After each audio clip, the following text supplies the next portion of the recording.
আসসালামু আলাইকুম। বেসিক গুরু ইউটিউব চ্যানেলে আপনাদের সবাইকে স্বাগত। আশা করি সবাই ভালো আছেন।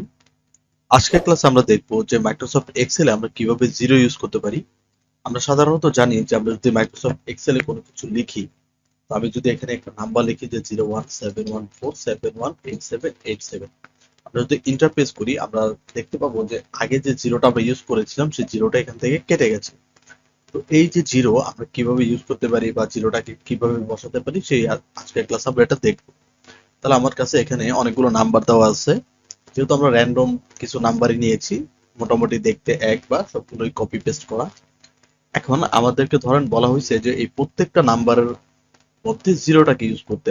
এখন সাধারণত যদি আমরা করতে যাই তাহলে কি আমাদের অনেক সময় লাগবে, এবং আমরা যদি সাধারণত এখানে ডাবল ক্লিক করি এটাকে এডিট করে সামনে যদি জিরো দিয়ে আমরা ওকে দিই তাহলে কিন্তু এটা আমাদের আসবে।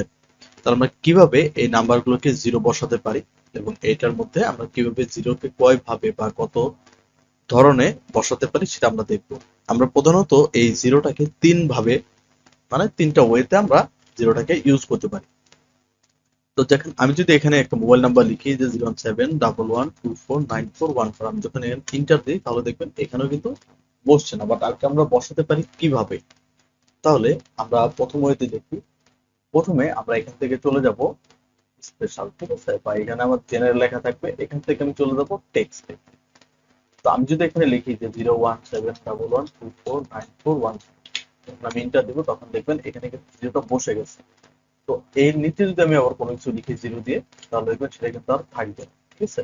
আমরা চাইলে কি করতে পারি, পুরো সেলটাকে সিলেক্ট করে আমরা টেক্সট থেকে, যদি আমি টেক্সটটাকে সিলেক্ট করি পুরোটা, তাহলে আমি যদি জিরো লিখি তাহলে দেখবেন জিরোটা আগে বসে গেছে। এইটা একটা ওয়ে, ঠিক আছে। আরেকটা ওয়ে হইছে, যদি আমাদেরকে ধরেন এইটাকে আমরা জিরো বসাই, তো আমরা ধরেন এখান থেকে মোবাইল নাম্বারটাকে কপি করে নিয়ে এখানে বসিয়ে দিই, ঠিক আছে।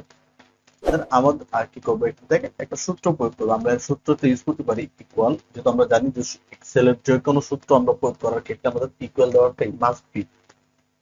তাহলে এখানে আমরা ইকুয়ালটাকে ইউজ করলাম, আমরা দিব ডাবল কোটেশন বা ডাবল ইনভার্টেড কমা, এরপর আমরা ইউজ করবো জিরোকে, তারপর ডাবল ইনভার্টেড কমা দিয়ে ক্লোজ করে দেন আমরা ইউজ করবো এন্ড, ঠিক আছে, জিরো এন্ড।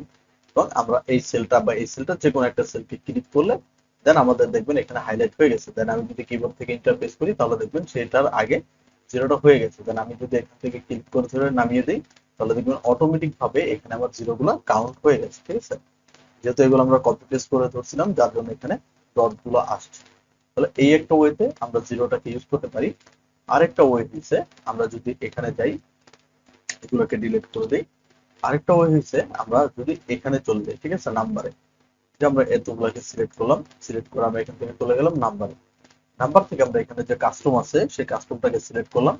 সিলেক্ট করার পর এখানে যে জেনারেলটা আছে আমরা আবার সিলেক্ট করলাম, করে এখান থেকে চলে যাবো এই যে নাম্বার যে কর্নারে মোর অপশন আছে সেটাই আমরা এখান থেকে কাস্টমকে, দেন এই যে জেনারেল লেখা আছে জেনারেলটাকে আমরা ডিলিট করে, যেহেতু আমাদের মোবাইল নাম্বার বাংলাদেশে 11টা হয় সেক্ষেত্রে আমরা 11টা জিরো দিতে পারি, 1 2 3 4 5 6 7 8 9 10 11 দিয়ে আমরা যখন ওকে প্রেস করবো তখন এখানে আমার জেনারেলটা হয়ে যাবে। দেন আমি যদি 11 ডিজিটের কোনো নাম্বার লিখি, ঠিক আছে, 01611249414, দেন আমি যদি এটা প্রেস করি তাহলে দেখবেন অটোমেটিক ভাবে জিরোটা আগে কাউন্ট হয়ে গেছে বা বসে গেছে। আমি যদি আরেকটা নাম্বার লিখি বা এভাবে দেখবেন, ঠিক আছে, এখন আমি 3 ডিজিট লিখেছি বলে কি এখানে আগে জিরোটাকে ধরছি, যেহেতু আমরা কাস্টমার এখানে বা জেনারেলটাকে বুঝছে জিরো ইউজ করছেন। তো 11টা নাম্বার লিখলেই এটা আমার পূরণ হয়ে যাবে, ঠিক আছে। যখন আমি 11টা নাম্বার পূরণ করবো তখনই আমার এটা পূরণ হয়ে যাবে। আমি যদি আগে জিরোটাকে ইউজ করি তাহলে দেখবেন আগে জিরোটা ইউজ হয়ে গেছে, ঠিক আছে। যেমন আমরা যদি 01714 বা 741 নাম্বার আমরা যদি এখানে লিখে দিয়ে ইন্টারপ্রেস করি তাহলে দেখবেন সেটা আগে জিরো হয়ে গেছে, ঠিক আছে।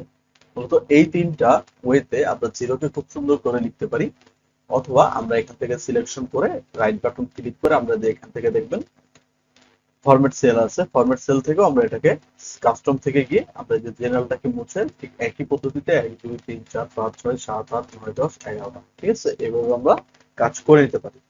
তাহলে খুব সুন্দর করে এই তিনটা ওয়েতে আমরা মাইক্রোসফট এক্সেলে আগে জিরো ইউজ করতে পারি, ঠিক আছে। তাহলে আজকে ক্লাস এই পর্যন্ত। সবাই ভালো থাকবেন, সুস্থ থাকবেন এবং ভিডিওটি যদি ভালো লাগে তাহলে সাবস্ক্রাইব করে যাবেন। আসসালামু আলাইকুম।